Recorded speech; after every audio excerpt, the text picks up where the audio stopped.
What's up, everybody? I'm Sal Kalani. This is Reggie Steele. And welcome to Spitballin. Gave a Yeah, very there we go. we're Very back, bro. NPR opening. We're back. We're back, bro. What's this episode number 15 we're recording right now? Spitballin 15, baby. 15. Man, remember when I was excited about 3? I was like, we got 3. Yeah, we did it. So it's good. We've been consistent, persistent. It's good. We didn't go viral last week. I was hoping to go viral with our little gossiping, our trash with Shea versus Bobby Lee body slam. Hey, it's still early. Give it a chance. We gotta pump it a little harder. We gotta put it out there and be like, listen to the inside exclusive Kevin Shea body slams Bobby Lee unconscious. It did get the most views though, that little clip on our YouTube. So it's been doing pretty good. Oh, okay. All right. And someone commented that this was a fucking hilarious story. Oh, awesome. So you saw that on the Spitballin. On the Spitballin YouTube. Okay. All right. I'm gonna have to go look it up then. I ended up watching it. I watched the video on YouTube just for the people out there listening. I actually, after we record and it's posted, I go back and watch and listen to the whole thing just because I want to get a feel for what other people are experiencing. Totally. And yo, man, I gotta admit, even though I'm watching us, I'm like, yo, I think we had a good thing here, man. It's fun. Oh yeah, it's good. I think it's really good. Yeah, and I thought it was a great interview last week. And I was telling Reggie, if you listen to the audio version, you hear I added the clip of Bobby Lee talking about Kevin. Just gives it more understanding. So, but it was fun. It flowed well. And I thought Kevin did great, man. Kevin, he's just being Shea, right? Just bringing his energy, his personality, which is so potent, right? It's very rich, right?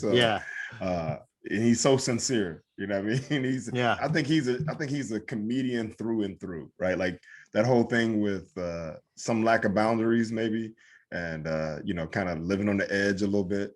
Like there were a couple comments, even watching it, there were certain things that he said that I was like, oh man, I should have called him. I should have called him on a couple things. Oh yeah. Right? Well, he's talking so fast. He's selling so much offensive shit. It's hard to keep up. Exactly. So just for the listeners out there, just be aware that I am aware that, some of this stuff can be borderline offensive. And it may hurt somebody's feelings, and that's not our intention. But it is good to see him talking about trying to get a little better in ways. Absolutely. Which is something you wouldn't see from him years ago. No way. I thought it was funny that I was like, so this anger, is this something you want to resolve? No. He's like, no, I don't want to resolve it. No, he's like, I need this, right? I can't live in a state of anger, man. Like anger for me, it's toxic, right? Like I've had different times in my life where, maybe I carried some maybe a little bit of anger, some frustration, definitely a little bit of resentment.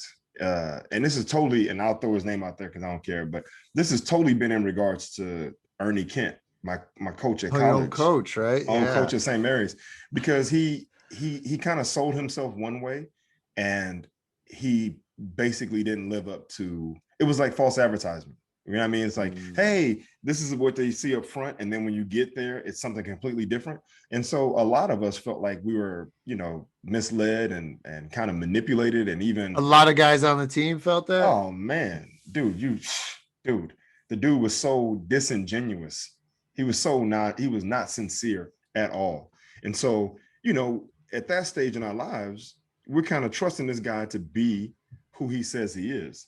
And we only have remember, you only got a short period of time to have the biggest impact in what it is you do. And when you're dealing with somebody that you feel like isn't fair, or someone who's, who has their own personal agenda, and they're willing to sacrifice your youth and your time to fulfill their goals, hey man, that joint stays with you. It stays with you for a long time. And it stayed with me. Like I would describe it as like, for a number of years after I graduated St. Mary's and my basketball career came to an end in that regard with him, dude, I literally carried that anger and frustration with me. It was equivalent to carrying a backpack full of bricks, right? Just imagine walking around with a backpack full of bricks everywhere you go all the time, even though you're dealing in the world and getting a job and dealing with people in relationships or whatever, like still carrying that. And then how'd you get rid of it? I had an epiphany. I literally had an epiphany that I was watching him. Once he left St. Mary's, he went to Oregon. And at Oregon, he had great success. They went to I want to say they went to the Sweet 16, the Elite 8. He coached a couple or a few NBA players, future NBA let me players. ask you, when you say he had other goals, was that his goal to leave? Like you thought his ulterior motive was to leave St. Mary's for a bigger school like Oregon? No, I don't think that was it initially. I think I think at some point it was, right? I don't know if it was necessarily to get to Oregon per se, right? But it felt like he had his own agenda in the sense of like trying to appease certain people and willing to sacrifice sacrifice us in his pursuit of trying to, be it the boosters, be it, certain parents, be it, whoever's sponsoring, whatever the case may be. We all felt like there was something else going on behind the scenes that was not directly related to us. Oh, so like coach wasn't fully there. No, he just wasn't fair, right? Fair in the sense of like, look, man, if it's you and I, and we both show up and we have similar credentials, if you go out and do a thing and then they let you work through that mistake, right? You go out and play, whatever, you make a mistake and he lets you play through that mistake, right? So then you gain confidence and you feel better about being on the court and you learn how to grow from that. But then for someone else, I get out there, I make the exact same mistake, and then I'm taking out the game. That doesn't give me the opportunity to play through that mistake or to redeem myself or even to have confidence that I can play freely, you know what I mean? And not worry about making mistakes because mistakes happen. So what it felt like was that it felt like he was not fair. Man, damn this. Listen, I'm not going to speak around. I'm not going to beat around the bush. The dude, he was a black dude, but he treated the black players less than compared to the white players. White players had ample opportunity to make mistakes and to play through those mistakes. Whereas black players, it felt like if you we stepped on the court with the idea of like, damn, we can't make a mistake because if I make a mistake, I'm not going to be able to play. He's going to take me out the game. That's no way to play. You're playing in fear. Yeah. You're playing with fear. I started playing in 6th grade. From 6th grade in middle school, we were undefeated. 6th, 7th, and 8th grade, I didn't lose a game. You understand me? Like in our conference, we were champions all 3 years. And then, we had to go out of state to play older players, like, and end up losing the game then. But they were like, we were like, outside. 12, you know what I'm saying? We're like 12 and they were like 15 and 16. And then I get to high school. My freshman year, I played JV and I did well. And then my sophomore, junior, and senior year, I lettered on varsity and I started my sophomore, junior, senior year in high school. Right. I get to San Jose City. I had scholarship offers coming out of high school. I didn't want to stay in the South. So I go to San Jose City where I played 2 years. And those 2 years, we go 57-11. Right. My freshman year, we won 27 games and we lost 6 games. And then my sophomore year, we won 30 games and we lost 5. Right. Wow. And I started every single game. I played literally as much as I wanted to. I was always an integral part of what was going on. In the summer when I went to camp, all the camps I went to, I played. It was like I made the all-star team at every camp that I went to. You understand? Like at the end of the week, they call out names of people who made the all-star team who get to play on the main court at whatever university we're at. I was one of those guys. So imagine that level of success. And then I get to St. Mary's that prior to me getting there, they had a losing record. I've never had a losing record in my entire life of playing. Right? Get to St. Mary's the previous year, they had a losing record. My junior was that AJ Mahershala's fault, the losing record?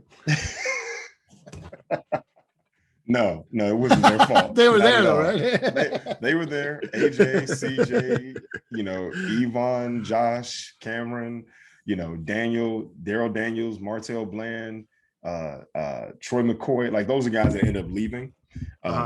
But they had a losing season the previous year. And then when I get there my junior year, we ended up having a winning season. We went 18-10, which was not ideal, but we were on the bubble we didn't win conference.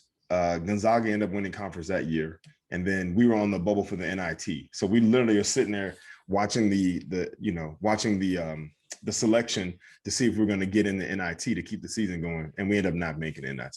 So, and then my senior year, the only losing season I've ever had in my life was my senior year at St. Mary's. Oh, really? Really? I was like, dude, and we went 12-15 or something like that. Dude, it was terrible. AJ broke his hand 6 games. Oh, right. That's right. So we lose him. Big fellow Jamoki, he ended up hitting the wall around Christmas, meaning like we had just rode him so much that he just had nothing left in the tank. Big fella Brad Millard, our 7'2" guy, who was a freshman, hadn't fully developed yet. Eric Schrader, who was also a freshman at that time, was still developing. And Schrader ended up going on to be like West Coast Conference Player of the Year. And like, he's like one of the top scorers in St. Mary's history. And, he's inducted into the St. Mary's Hall of Fame. But that was his freshman year. So his career ended up being phenomenal. But, those are young guys that hadn't fully developed yet. Right. And so our senior year, man, my senior year, it was a struggle, right? It was just hard. And, I had some really great moments, right? Like after AJ, I'll share this too. Like I was prideful at one point. Right. I'll share the story. I was prideful. When AJ went down, I remember the assistant coach came to me, Coach Greg Graham, and he goes, hey, Reg, so, AJ's out for the year now. So this is your opportunity, right? This is your chance to show us what you got. This is the assistant coach? This is the assistant coach, Greg Graham, GG. He ended up going to Oregon with Ernie, and then he ended up being the head coach at Boise State for a while. And then he went back with Ernie at Washington State. And now he's retired or whatever. But Coach Graham was a good guy, but he and Ernie were like this. Like they played at Oregon together. They were on the Oregon team together that beat UCLA when they were on their undefeated run for like years. Oh, wow. Right. So that's like their big claim to fame. But Coach Graham comes to me and he's like, this is your opportunity, Reg. This is your chance. And a part of me was like, I gotta wait for somebody else to get hurt. Like seriously, just being young and dumb and being, full of pride or whatever. I was like, I gotta wait for somebody to get hurt in order to show you. Like I've been balling, right? I've been playing. This is what I do. And now you tell me. And so part of me was like, yo, man, forget you, right? Now, this Reg here, if I could talk to that Reg, I would have said, hey, man, look, damn what the circumstances are. You're a baller. Go play. Right? Forget what's surrounding this opportunity, take advantage of it and run with it. Right. And so, and things kind of picked up a little bit. And I remember one time I had a meeting with Coach and he says to me, this is late in the season. Things just aren't going that well. This is a head coach? This is head coach, Ernie Kent. He calls me into the office and he goes, Reg, this is funny. First off, before I even say this part, so his desk is here, right? And he had a stool right here at the desk. And then there was a couch over here, right? So whenever he called you into the office to have a talk, when you walk in, based on what your relationship is with him, if you felt close to him, then you sat at the stool next to his desk. If you wasn't fucking with him, you sat in the couch way over here, right? So you were a couch guy. No, hell no. I ain't no fool. I ain't no fool, right? Dude, I am not a dummy. So what I did was I came in, I took the stool and moved it to the middle. It's like, hey, I'll listen to you. Like I'm willing to work with you, but I ain't far from not fucking with you. And so he calls me into the office, man. And he goes, Reg, I think I'm just gonna let you go. I'm gonna let you become let you be the Dennis Rodman of the team. And I was so offended. I was like, and this is what 95, 96. Dennis Rodman he's got different color hair and, he's got his antics. He's wearing, wedding dresses and marrying himself and, refusing to guard other players, telling David Robinson, you the MVP, you guard Akeem. I ain't guarding him, right? And then, ended up with the Bulls and not showing up for games and being in Vegas, but still playing. And won 3 rings. This dude says to me, you can be the Dennis Rodman of the team. And I said, hey, coach, I'm not a misfit. I said, I don't need to be, I don't have antics. Like I'm not out of control. I just want a fair chance to play. This is what I said. I'm a senior. I got nothing to lose. I'm gonna speak my mind. And I wasn't harsh about it, but I was like, I'm not a misfit. I just want the opportunity to play, a fair chance to play. And he goes, well, you're gonna get it now. And I go, okay, cool. And then the last part of the season, shit just took off. Like legitimately being able to play through mistakes, get into the flow, into the rhythm. It was like being like literally being the player that I had always been without the fear of being taken out because you look like you might make a mistake. You know what I mean? Right. And man, this is segueing into a whole story I wouldn't even plan on telling. Should I keep going or I can stop? Well, I was kind of curious of when. So then you held that anger with you for years after. Yeah. Oh well, hold up though. All right, this is it. So senior year ends, and playing ended up going well. Had some big moments, and end up in the newspapers and press conferences and whatever the case may be. Right. We have our exit interview, and Ernie and I sit across from each other, and he's like, I wish I'd done some things differently. And, I think you could have been a good player in this conference and this league or whatever. And I was like, yeah, I wish I had done some things differently too. Like owning up the fact that maybe I was a little prideful at different times about some stuff, and having had so much personal success and team success, right? Previous to St. Mary's, and then getting there and having things be different in a certain way and not feeling like it was fair. There was a part of me of like, what am I dealing with? Right. And so, we both kind of owned up, and I really felt like that we had bridged some gap, right? And made amends and forgiven each other and all this kind of stuff.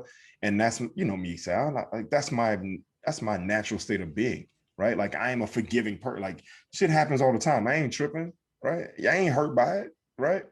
So seasons ends, we have our exit interview, we do that whole thing. Everyone's saying they're sorry about what they wish they could have done differently, blah, blah, blah.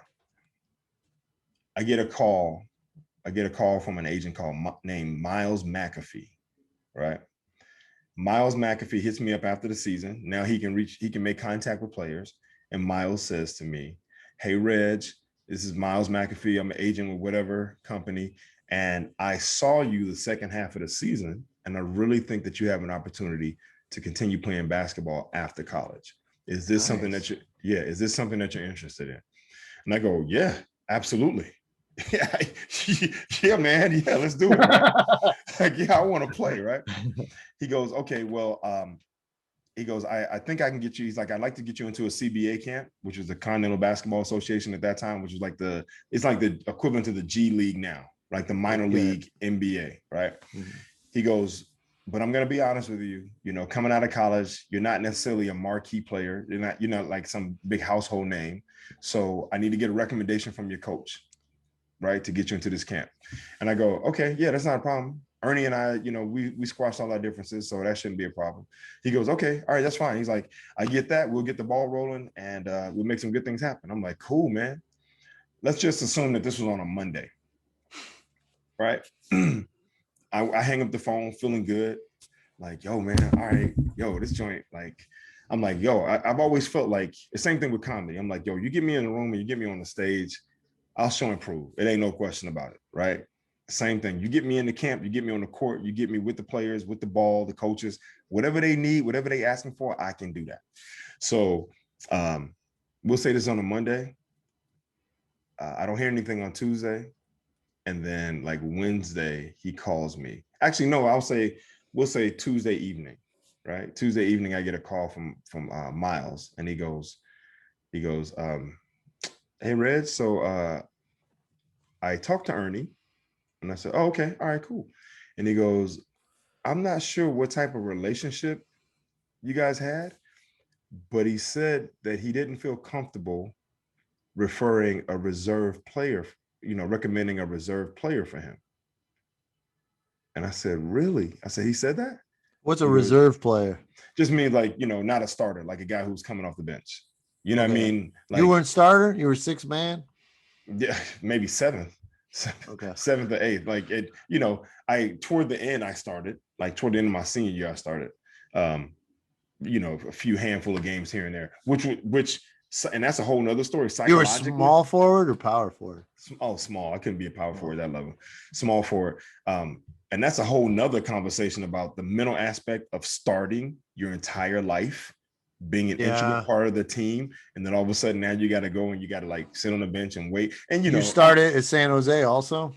Man, I started every game at San Jose. Until St. Mary's. Wow. I started every game in middle school, every game in high school, every game in junior college. And you knew going to St. Mary's you wouldn't start? Well, I knew that I was coming into a program that had already been established, right? As a junior, you got guys that are there who are juniors and guys who are seniors and freshmen and, seniors, sophomores and freshmen, you know what I mean? So I knew that I would have to earn my starting position, right? Okay. So, and I came in with the idea of like, all right, well, if you bring in a JC guy, then you bring in an impact player. That's the whole point of bringing a guy at junior years. Like we need somebody who's refined, who's polished, who's good, who can come in and be an impact immediately, right? Okay. So you kind of come in with that idea. So Miles calls you and says, Ernie isn't comfortable giving a recommendation for a reserve player. Yep, that's what he said. And so Miles is like, so he goes, I don't know how much more I can do. He's like, I can try to look at some stuff, but it's gonna be really difficult without that recommendation, right? Damn. And dude, when I say that, I was lightweight devastated. Yeah, man, that's fucked up. Yeah. I was lightweight devastated, man. I literally was like, you know what, man? I'm about to graduate from college with my degree. I played Division I basketball, which I wanted to do. We used to play against the Warriors every summer, and that was great because I get out there with those guys, and you realize, okay, I can kind of hold my own. And since you've been playing basketball since you were in 6th grade, and everybody wants that opportunity to be paid to play, right? To be a professional on some level, or even an opportunity to have that, which is very, very scarce. Not everybody gets that opportunity. And to have this dude, even after I felt like we had this moment of clarity, right? This meeting of the minds, this understanding that, yes, maybe we both made mistakes, right? Maybe, and on my end, the mistake that I made really was probably choosing to go to St. Mary's, right? Just from a basketball standpoint. Now, personally, it's been one of the best things that ever happened to me. I've created some of the best friendships that I think anybody could ever have. But athletically, it was a disaster of of epic proportions of what it could have been. Right. At least it's crazy that agent, even if he thought, he saw that talent in you in the second half of the season, that they still needed the coach's permission. Because I imagine there's tons of college players with talent who didn't get along with their coach. Absolutely. And I mean, and maybe he just didn't have that level of pull either. You know what I mean? Like, I think there are a lot of guys that get opportunities that don't have that.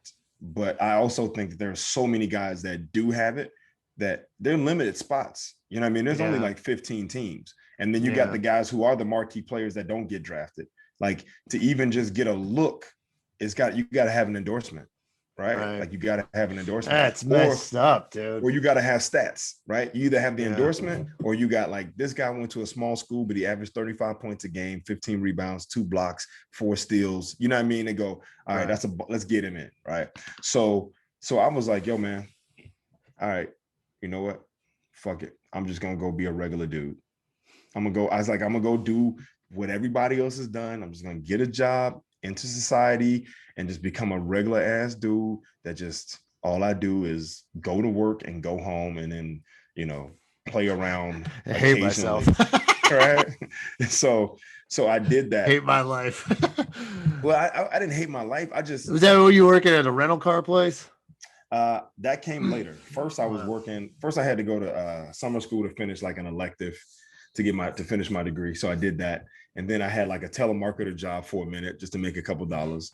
And then I went back to the boats for a moment in San Francisco, the Blue and Gold Fleet, and then I was like, I'm out. And then I interviewed for a couple insurance companies, like I think it was like Farmers and State Farm or something, to be a claims agent or an insurance agent. I don't know, one of those things. And then I interviewed an Enterprise rent-a-car, and they kind of came through first. So I was like, all right. So that's when I entered the managerial. How'd you go from that to Lithuania?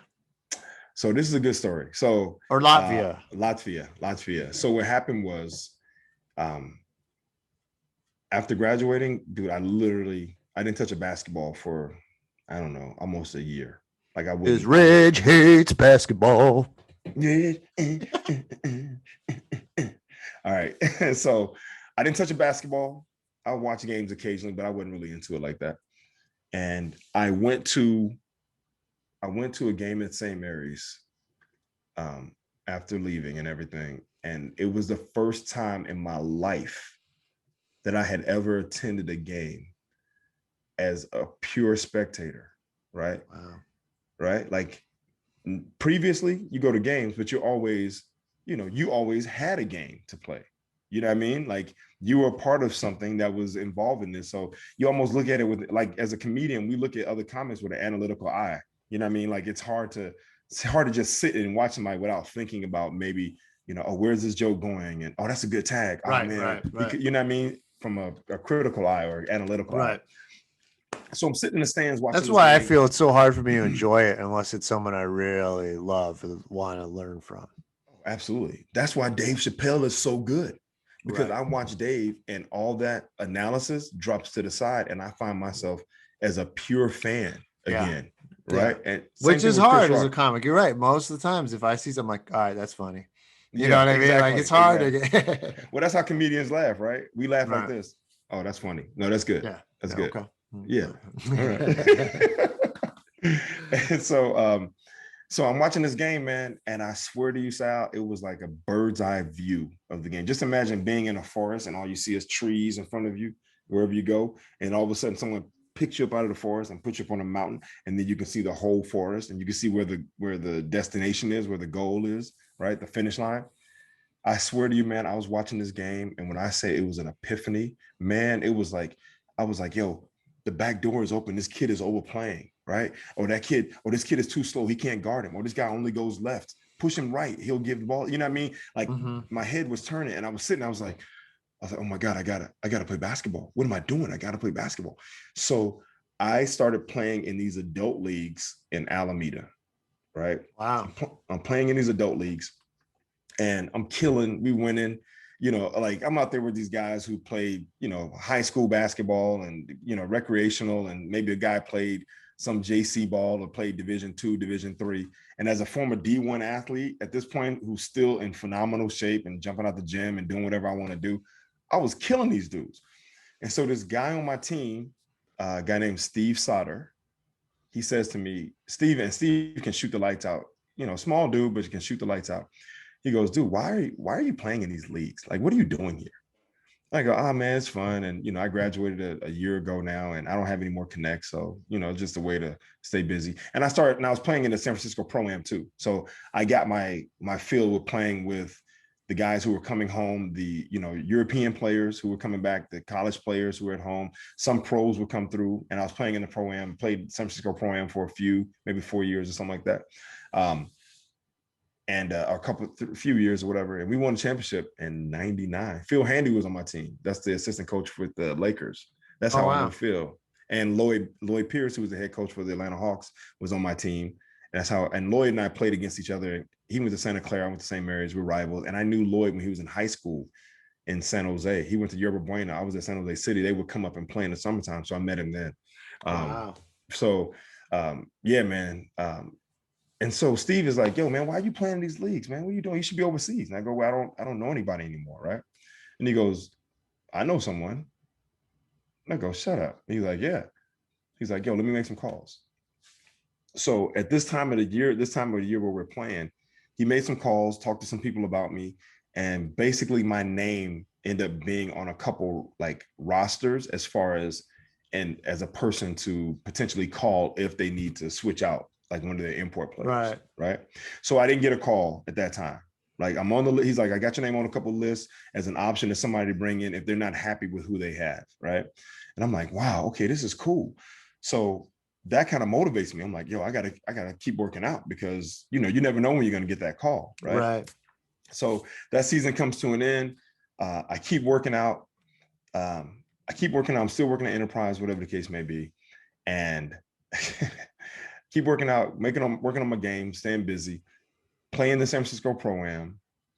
We win the whole thing, right? This is the end of 99 now, because I graduated in 96, right? So took a year off. I'm looking at 97. And then And then I play the next year, I meet Steve. It doesn't happen, right? So I'm looking at 98. Now we go into 98, 99. I play in the program. We end up winning the whole championship that summer. And then I was like, you know what? It's not going to happen. So I kind of chilled a little bit, like backed off, like, all right, I'm a few years out of school now. You know, guys are coming out every year at 22 years of age and being right in it. You know what I mean? Like that. I felt like that window was starting to close. So I'm still playing in the leagues or whatever and doing my thing. And all of a sudden, one day I get a call and Steve goes, "Hey, you still interested in playing?" And I go, and I had just finished the pro-am. So I was kind of like, I had taken a couple of weeks off and I was kind of like, I guess I'm done. Right. Like in my head, I was kind of like, I think I'm done. And then I get a call and he's like, "Yo, you still interested in playing?" And I was like, yeah. Although I just literally tried to hang my sneakers up again. He was like, "Well, there's a scout in town right now." He's like, "Can you work out for him on Monday?" I was like, "Yeah." So I worked out for the scout Monday at RSF at Cal, University of California, Berkeley. And they're like, recreational facility or whatever. I work out on Monday and he's running me through the rigors. I'm doing all kind of stuff. He's testing, jump shots, dribble, spin move. He's giving me direction. Cut, go this way, crossover, explode, stop, pop. Go rip through all the way, dunk the ball. Fake up and under, come here. Jump shot. Let me see the three. All right, let me see. Stop, pop. Right. I'm going through the whole thing and end up playing one-on-one with some kids. He just wanted to see me move and do some other stuff. Did some full court stuff, just drills. Worked out for about an hour and a half, almost 2 hours. And then afterwards he goes, "All right." He's like, "Hey man, you look good. You look good." I was like, "Okay, thank you." Right. So that was Monday. I didn't hear anything on Tuesday.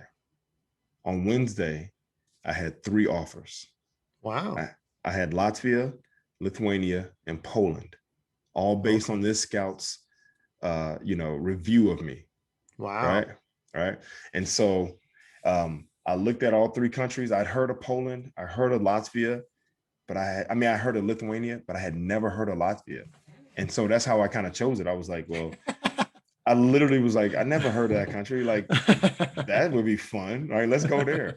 And the money was pretty similar in all the places, right? Because it wasn't the top level. Because over there they had few levels. You got the top, middle, and then the lower level. This was like the mid level, and so the money wasn't great, but it was still being paid to play. And so that was Wednesday, and the guy goes, "Can you be there Friday?" The other side of the world. Yes. And I was like, "Dude, I gotta shut down my life. Like I got a job, right?" And this part I forgot to mention was when I decided that I wanted to play basketball again after going to that game at St. Mary's, I left Enterprise. I was like, I can't work here, 12 hours a day and work on my game to get back to playing. So I put in my 2 weeks notice and I was like, I called the boats, Blue and Gold, and was like, "Yo, I only need, with the money that they were paying at the time, I was like, and my expenses were really low. I always kept them low. I was like, if I can get 3 days a week working there, that covers all my expenses, right? Yeah. And then I can work on my game and I can be available in case something comes up." And so I gave up my job and did that whole thing. And so, yeah, man, he was like, "Yo, can you be there Friday?" I was like, you call me today on Wednesday. That gives me 1 day to shut down my life, right? So I was like, "Well, how about this? Can I leave Saturday?" And it's like, okay, because there was a game they wanted me to play in or whatever. So, dude, I literally, when I got off that phone with him, I shut off my cell phone. I turned off my PG&E, my electricity. I turned off, what else I got? Home phone at that time, right? Did you live by yourself at the time? I did. I lived by myself. I had a studio in Oakland. Did you have a girlfriend or anything? I did. I had just be like, "I'm out." Well, no, because the thing was, my girlfriend at the time was, she had gone to school in Colorado. She was at the university. It was long distance. So it was long distance at that point. And I was actually supposed to move to Colorado, but that's a whole different story. I basically had talked to her about how to pay my rent for me while I was gone to keep my place. Oh, so you kept your place? I kept my place. Yeah. Oh, wow. I took a leave of absence at work, and I had another friend, my friend Clay Pauly. I left my car at his place. He was like, "Yeah, you can park your car in my garage." So I literally shut my life down in 2 days. They FedExed me some tickets and I left on a red-eye ticket on a red-eye flight to Riga, Latvia, Saturday night. And how long is that flight? Oh man, it was from San Francisco to New York, and then New York to Helsinki, Finland, and then from Finland to Riga. So, man, look, all I know is that when I got to Latvia, I left at night, and I got to Latvia like during the daytime with 3 feet of snow everywhere. And that's how I ended up in Latvia. And so that's crazy. That's crazy. So when did you get rid of the anger with the guy at the game? Know, right? Or No, I got rid of the anger. And a long story, didn't even address the topic. I got rid of the anger when I watched him coaching in the NCAAs with Oregon, right? They're like playing for, in the Sweet 16, trying to go to the Elite Eight. And he's got a couple of future NBA players on his team. And this guy, you know how they Who's he got? What NBA players? He had Luke Rittenauer and Freddie Jackson. Both of them ended up getting drafted. And that's a long story behind that too. Because when he got to Oregon, based on his coaching style and the way he approached things, both of those guys were like, basically went in and said, look, we were like high school All-Americans. And if you don't change the way you do things, we're both leaving. Like, we're both leaving. We're high school All-Americans, and now we're All-Americans, national All-Americans. If you don't change the way you do things, we're leaving. And he knew that it would be a bad look if the 2 NBA prospects left the program. The talent had the power. So and rightfully so. And they went, he changed up some things, and they actually went pretty far. So I'm sitting there watching this guy being interviewed by, Larry Nance or whoever it is, the NCAA guy, CBS guy, talking about what's coming up in the next game. And I'm sitting there holding this bag of bricks of resentment and frustration with this dude. And I literally go, all this shit I'm carrying for him, and this guy's, it doesn't mean a hill of beans to this dude, to his life, right? Like, he is legitimately having personal and, career success. He's playing the NCAAs on CBS, getting ready for the Sweet 16, right? Going on with his life, new team, new expectations, new goals, setting new standards, winning games, became the most winningest coach in Oregon history.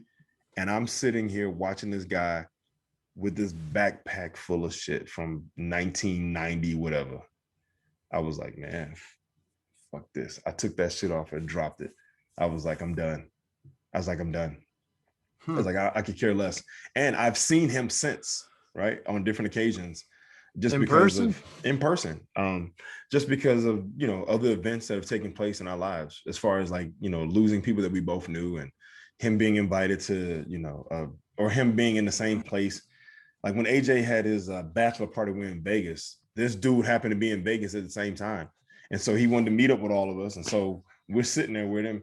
And there was a part of me that was like, this motherfucker. But then I was like, oh, whatever. I was like, whatever, man. I've moved on, right? Like, and also, it sounds like you still had like a fanny pack full of rocks. Well, nah, you know what it was, man, is that, you kind of feel like, that dude still ain't right, even though you can forgive and move on. It's hard to think. Do you ever think, yo, man, I could have been in the NBA if it wasn't for that dude?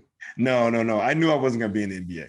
I knew. Well, what's the G League? I mean, like, what's that? Well, I put it like this: the CBA. I think that's the league where you go to play and see if you can get there. The reason I knew I wasn't going to make it to the NBA is because of my size and the position I played. Right? Because when we played those pickup games with all the pros, with Jason Kidd and Gary Payton and Steve Nash, who was going to be a pro because we're the same year, who's coming out. I'm looking at all those guys, and I'm the same height and same size as those guys. And they play point, and they're point, not just guards, point guards, right? They handle the ball. They're running the team. I was playing the small forward position, the same position that LeBron James plays at 6'8", 255, 60 pounds. You know what I'm saying? Like me at 6'4", 215, 220, that ain't going to cut it in the NBA. And I knew that I didn't have the skill set to be a point guard. Like, I would have had to work, like the amount of work that I would have to put in to be a point guard at the NBA. Right. Like athletically and size wise, I matched up, but skill wise, based on what it was, I would have had to do a lot of work, and that would have come out and possibly in the CBA or whatever. But those guys have been playing point guard since they were very small, so right. It's a whole different thing. And and you see I'm playing with Chris Mullin. Chris Mullin's 6'7". I'm shorter than Chris Mullin. He plays the two. He's playing the two. Were you covering Chris Mullin? I mean, different times, yeah. I mean, because that's the same position. Yeah, and I'm saying right now, like with my athleticism and my length and whatever else, like it's not a hard guard, but it's still at 6'7" when he's here. Even if I'm 6'4" and I'm reaching, I mean, there are plenty of times that like he shoot the ball and my hand's right here, right, just right here, trying to block. So wait, you saying it's not hard to cover Chris Mullin? No, I'm not saying that it's. No, I'm not saying that it's not hard. I'm saying that I could stick with him. Like you can guard anybody, but what I'm saying is that what I was gonna say is that the dude's shot was so butter. There were so many times that like I'm like hitting his hand as he's shooting, and all you hear is. Any basketball player that's listening to this right now knows that sound. That right there, that's nothing but net. Nothing. I'm not. There's no rim. There's no. Does he talk at all? That he's talking his shit to you? Nope. He doesn't say a word. He didn't. Chris Mullin, who was on the Dream Team in '92, right? Right. That's right. Yeah, Chris Mullin, who's on the Dream Team, who's in the Hall of Fame for being on that team. He doesn't have to talk shit to a college kid. He just busts your head. He just keep busting your ass, no matter how high you jump, no matter how hard you're trying to guard him. All he does is get to his spot, turn, and go back down the court. His shot says it all. Now, the person who did talk the most shit was Tim Hardaway. Really? Oh my God. Tim Hardaway walked into the gym talking shit. Ain't nobody in this gym can guard me. Oh man, I don't see nobody in here. I'm about to have a field day. This young. Oh, you think you got me? Oh, you ain't got nothing. Oh yeah, this all day. What you got? It's just he's nonstop talking. So yeah, man. That was the moment. I let it go. And I moved on. But at one point, dude, I disliked that dude so much, man.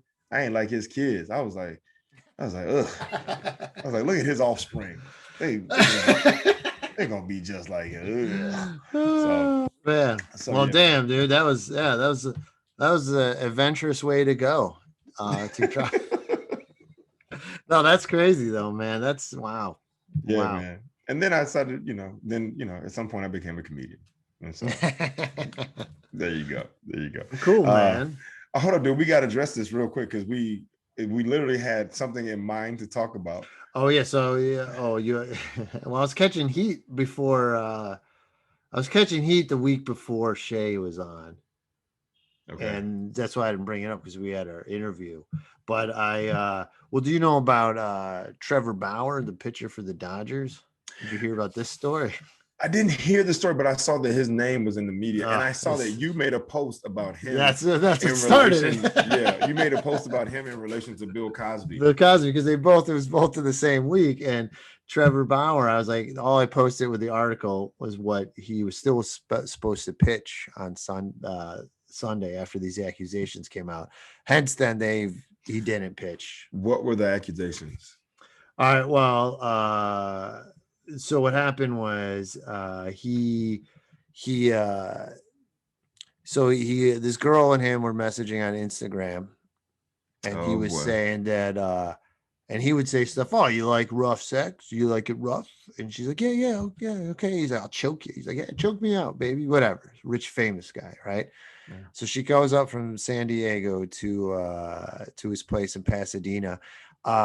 Dude chokes her out with her hair and knocks her out. She passes out, and then she wakes up. He choked her out with her hair, like he wrapped her hair. Yeah, like she had long hair, and he wrapped it around and passed, and made her pass out. And she woke up to him being inside of her butt, like he was inside of her, penetrating her butt, and then she woke up after that she was all like in pain, she was bleeding, and then she wasn't cool with it. But then a month later, they were still talking, and then he had to come back up again. Or they visited it, they hung out again, she's like, well, we should maybe discuss a safe word or something. I didn't like, getting passed out. I don't like the butt, any of that, trying to. And then so she's basically basically, we can do this, but just let's set some boundaries. Yeah, it was just too far the first time. That was too far, right? Like, right. Okay, yeah. So the second time he chokes her out again with the hair. She passes out. Again. Girl wakes up with him punching her in the face. He punches her in the face, gives her 2 black eyes, punches her in her vagina, punching her in her ass. She's got all these bruises, had a concussion, had to go to the doctor the next day. And they say the pictures alone from the doctor, it's unbelievable. And yeah, dude, it's fucking ridiculous. And I've had people say, well, she invited rough sex. She texted them. No.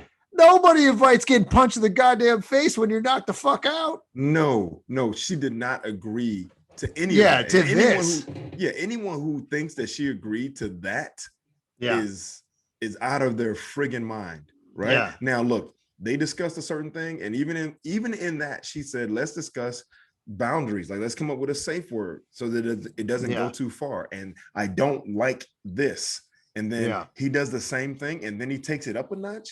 What the fuck? You gotta punch people when they're passed out. That's like fucked up in the head shit, dude. Yeah, that's messed up. That's he needs to be he was gonna pitch that night after that. So he was gonna pitch like later that week, and that's when I put this article. I put the article up. And I just wrote, "Do you think Cosby got out the same week?" So I was like, "Do you think Cosby's first baseball game back will be this Sunday to support a fellow free rapist?"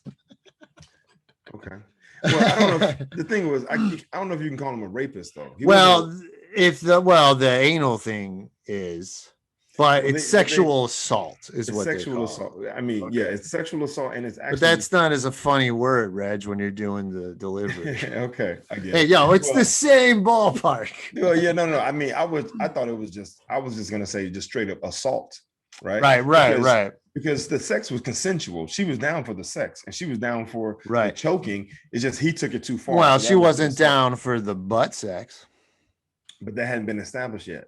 And then think about it. It hadn't been established the first time. And so he took liberties, which while passed out. That's not fair, right? That could be assault. That could be rape. That could be. But then, he could also say, well, it was consensual. And that's the argument now, right? That's the argument. That was consensual. But then the second time when she's like, I don't like the butt, and we need to come up with a safe word so that I don't fucking pass out, so I can stay awake. Yeah, and then you just do it again. And then he does it again. Then if someone's passed out and then you're doing stuff to not their knowledge or permission at that point. Yeah, then they can't consent. You know what I mean? Yeah, exactly. You can't have an agreement with someone who's unconscious, even someone who's not, mentally capable, right? Yeah. Even if it's someone disabled or a minor, like there are certain laws. You cannot have contracts with people who are not cognitively present to make those decisions. So she did not sign up for punches to the face and the vagina. What the so wacky. Dude. It's so wacky, dude. So I hope the dude never pitches again. But anyway, so I put that, and I'm a friend of the black community, Reg. I have a lot of black friends from back home to the San Francisco, the comedy, but one point is you don't have to quantify it. Well, I'm saying because it's funny because when the whole the one day there was a blackout Tuesday or whatever they did last year, and I had a few friends like text me and call even and just talking, and they you see people feeling shit and you talk out stuff and you're like, yeah, I feel you, and try to be a friend or whatever, and so. Wait, blackout? You mean the the social media thing? Yeah, like, social media thing. Okay, yeah. Okay. It was a lot going on after the George Floyd and the Black Lives Matter, and people know I'm very. I speak my mind at all times. You're very vocal. You're very vocal. So people sometimes want my opinion because of that. You know what I mean? And they want to see where I stand on a lot of things. Well, let me just say this too. They want your opinion because you actually have a very, you're very smart. So you have a very educated opinion. Like you're not just saying stuff for the sake of saying stuff. Right. You've done the research, you've read the articles. And because of your natural state of being, like you're very compassionate and inclusive. in regards to Yeah. people. So yeah, people want to know your opinion. I get that. And I think people could relate to how I say it too. I think a Right. lot also. So, but but sometimes, if the Cosby thing, if some people were upset that I would all of a sudden assume that Cosby's guilty, and friend, a guy we know, and I don't really even know what he's referencing half the time, but he left a comment that really out of 16 cops, one got off, but you choose to talk about a black staple in black family's life growing up, a guy who everybody looked up to. Now, for I don't know if that cops thing was something with his son, maybe there's something when his son got killed. Wait, 16. Wait, say that again. Out of 16 cops, one got off. Okay, hold up. So I don't know what that is. And I looked that up and I can't find, I don't know what he's talking about. Out of 16 about cops, one got off. I know there was some drama when his son got killed. There was something about cops. When Enos got killed? When Bill Cosby's son Enos? Okay. But anyway, he said, white America, including yourself, couldn't wait for him to fall. Bro, watch what you say, okay, bro. So, well, hold up. So white America, including yourself, couldn't wait for Bill Cosby. Yeah, and I know. I mean, I like The Simpsons. They made him fall in the 90s. Okay. And then what about Hannibal Buress? He's the one who started it all again. Hannibal Buress is the one who brought all that to the forefront. Okay. But he's like, but yeah, this is what I like. He's like, bro, watch what you say, bro. Everything isn't a joke. Now listen, dude, if anybody knows me, I'm going to say whatever I want at any time. I don't give a fuck. This reminds me of a story when I used to have this little band. It's me and my two buddies back in Cleveland. And my friend, black drummer, actually one of the best drummers I ever played with, guy Mike Glazer, rest in peace. He had this party in his backyard and we were playing in his yard and he's just drumming. We didn't have no song. He's just drumming and I'm freestyling, joking. I like to, that's where I'm already starting being funny, right? And making fun of people. And there's this big white dude and I'm making fun of him left and right. And he's getting mad. And then girls start laughing and he's getting madder once the girl's laughing at him. He's like, shut up, dude. I'm gonna mess you up. And I just keep rapping. And he just starts grabbing me and he's throwing me on the ground. He's bigger than me, dude. And he's throwing me on the ground. He's holding me down. And I still got the mic and I'm still freestyling and ripping on him. I don't care, dude. So you got to stop rapping on the dude when he's throwing you on the ground, man. I don't care. And he couldn't do anything. He punched you in the face, and you're like, "Oh, these punches is whack." I felt like the Joker. I was like, "You got nothing, all your strength." Oh, that's funny, dude. But anyway. But he's like, every time you say some out of line shit, I'm on your line, especially when it's about a black man. Oh, because your bitch ass system let the 4 cops go who brain damaged that man's brain for life. Oh, they're saying they brain damage. No, dude, Cosby was brain damaged before any cops, bro. I saw him do stand up So Bill Cosby had a run-in with some cops at some point? I don't know. That's what he's saying. The bitch-ass system let 4 cops go who brain damaged that man's brain for life. No, they didn't. Where's that? Brain damaged that man's brain for life. Yeah, and all I wrote back was, dude raped 60 women. That's it. That's it, dude. I had another guy who come at me. He was like, ask me my opinion. He DM me. He's like, hey, how? What's your view on this? Because I'm a comic too. I used to play basketball with this guy, and I was like, he's like, I haven't seen you say anything. I'm like, I did. I put that Trevor Bauer thing. You didn't see it? I was like, I was like, did dude rape 60 women, man? Oh, I didn't know you knew all of them. Dude, this is insane. You think 60 fucking women have similar details? They've never coordinated together, and then they're coming up with all these accusations. They're all fake. They all want his money. Get the fuck out of here. I'm so sick of that ignorance, bro. Well, look, I play this. I think this is a really simple fix, right? It's a really simple fix. Bill Cosby was released from prison because in a previous deposition, in 0506. In 0506, he agreed to tell the truth as long as it can't be used against him later to convict him. Right? Exactly. That was an agreement that was made. So what happened was they went back, they got those files that were not supposed to be opened, and they were like, look, even by his own admission, he would drug women and take advantage of them. And then which I forget what state it's in, but the Supreme Court, Pennsylvania Supreme Court looked back and said his rights were violated because that information should not have been used against him to to convict him And of a crime. here's an interesting side note. The attorney who made that deal with him was recently an attorney defending Trump's second impeachment with the Capitol riots. So this guy's evil, The basically. guy's a piece of shit, dude. The guy's a piece of shit. He's evil. So anybody who's trying to say that Bill got out because he was innocent, no, Bill got out because of an agreement that was made. Yeah, it's not saying that he did not commit the crime. I'm not going to say he's innocent then. Exactly, he's not innocent. In fact, by his own admission, he committed those crimes, but because of the deal they made, they couldn't use that information to convict him, which does not mean that he didn't do it. He did it. And that's the thing. It's like, I like Bill Cosby. I looked up to him too. We all did. I seen him twice. You know what I mean? Like, it's like, I didn't look up to him. Man. I didn't look up to him. Well, I looked up to himself as an awesome thing. The Russell, whom I slept with, is one of the best 20 minutes in comedy. Filmed in Cleveland, Ohio, by the way, 1968. Dude, filmed or recorded? Recorded. Okay. Yeah, but he's No, dude, but I'm with you. You could still do shitty stuff. No, absolutely. And look, I'm a huge fan of to my Russell, whom I slept with. Like that last bit about him and his brother. So funny. I put that on road trips. I would put that on and let it play on loop, and it would take up an hour and a half drive in no time. Right. I love it. I'm not gonna say I didn't look up to him, but obviously I love the Cosby Show growing up. I thought he was funny. I love Bill Cosby himself. I mean, no one would ever dispute that the whole visit to the dentist and even, all of his stand-up to some degree is phenomenal. The guy's a great storyteller, right? That's just what he did. He excelled at that. And the Cosby Show was groundbreaking, and had a huge impact on a lot of people in a lot of different ways. But with all that being said, what he did was wrong. You cannot be with someone, right, against their will, right? Here's another thing.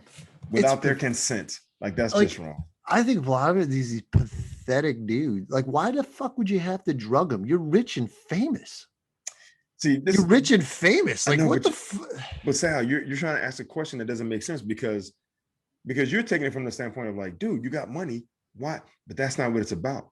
All that shit is about power. It's about control. It's about whatever little thing that makes them tick, right? You're thinking like a rational human being. Yeah. This baseball player, you meet a girl, she's into rough sex, she's down with choking. She's like, I'm okay with that. And then you're into some crazy, demented, foul shit of like hitting women when they're passed out. What the fuck are you thinking? Yeah. Like, that doesn't. Now, look, if he was smart, and he was like, look, I got some fucked up little desires, and this is what I want, then I need to find a place where this is what they do, right? Because honestly, go fuck a grizzly bear, bro. Well, honestly, man, I think that there's for whatever your little niche is, whatever your little need, whatever your little desire is, there's somebody who will scratch that itch, right? There's somebody who's like, yo, yeah, I'm down for a good beating. Like, I'm down for some punches. Fucking let's get it, right? Go find them. You can find whatever your little crazy demented ideas, not even demented, but whatever your little ideas are, go find the person. But you just can't do that to regular people, right? You just can't. It's crazy. That's crazy. That's the part that bugs me, right? Like, that's the part that bugs me. I'm like, look, man, everybody got their thing. I ain't tripping. Do whatever. Have whatever.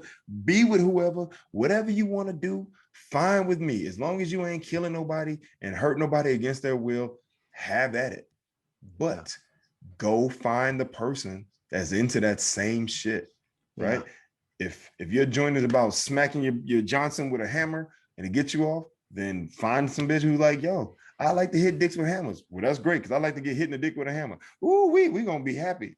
Right? Go find your thing. Sometimes you wonder if all these guys who are quickly like don't want to believe the woman is like, oh, what do you got, some shady shit in your own little past that you're like, would I go too far that one time? You know what I mean? Yeah. And it's like, dude, I don't know. It's just like, if you know somebody, if you hear one little thing, it's like, yo, you should have a clean record. There shouldn't be any of that. It shouldn't be somebody like, you know what I mean? Like, it's just, I don't know. It pisses me off.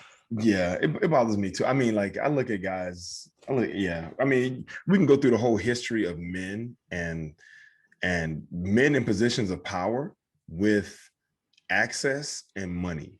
Like you can legitimately, you can do whatever it is you want for the most part. Yeah, like that piece of shit Gates in Florida. I got all those prostitutes, Congressman Gates, one of the pieces of shit. Oh yeah, he's the one that, but he had like a young one though, right? Yeah. Well, he had a 17-year-old is what they're trying to bust him on, but he was paying prostitutes on Venmo and shit. But money and power, and then he's showing off these naked pictures of these girls in Congress. It's just like, oh my God, we let these fucking pieces of shit morons give more power. One more thing I was gonna say about Cosby was the guy was saying, he's like, oh, I didn't know. Of course, I didn't know you knew all the women. I was like, oh, they all lying, 60 of them. But that's important. One is I was like, you don't know Cosby, motherfucker. Yeah, you know exactly. What I mean? Yeah, you're right. And one is enough. If you and I know a guy who had one or two hesitant, I'm like, yo, that's some suspect. That dude's suspect. You know what I mean? Because the women are gonna be talking shit about us. You know what I mean? It's just like it's unfucking. Oh, you're okay. And then I was like, another thing, the real comics. You want to talk black comedians? Let's talk black comedians. Richard Pryor, Eddie Murphy, Red Fox. They all thought Cosby was a shithead. You want to have a smile and a Coke and shut the fuck up. Red Fox had his own comedy club, and he would say Bill Cosby was like, you shouldn't book white acts, only black comedians. And he's like, no, that's not what this is going to be about. You know what I mean? Right. It's just like, dude. Well, Richard, not Richard, but Bill's thing, which has been really funny. Bill has played this holier than thou card. And he's a phony. Dude, I mean, think about it. Remember there was a point where he was like, and the young people and the way they're talking. Yeah. That's why Hannibal did it, because they were busting his balls about black comics not being what he used to be. And then all of a sudden someone's like, yo, man, are you drugging women and taking advantage of them? And then telling me how to act? And tell me, it's like, my pants are sagging, and yes, I use slang, but I ain't raping people, right? Like, there's no way that you get to call me on some shit, right? Like, dude, I'll talk how I want, especially now with knowing what you've been doing. Yeah. I'm gonna, you know what? It's gonna be Ebola all day. For shizzle my nizzle. I'm about to, hit it for show, out the door, whatever else, because that ain't nowhere near as bad as what the fuck you've been doing. And they talking about what he was doing back in the 60s, right? They're talking about this goes back to Spanish Fly or at the club and putting stuff, like he was basically roofing women back then. And the thing is that joint was rampantly known through Hollywood.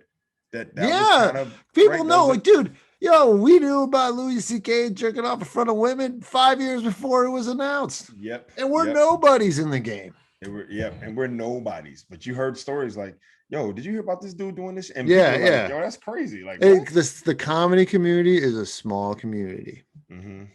Like, and word get around wise, at least.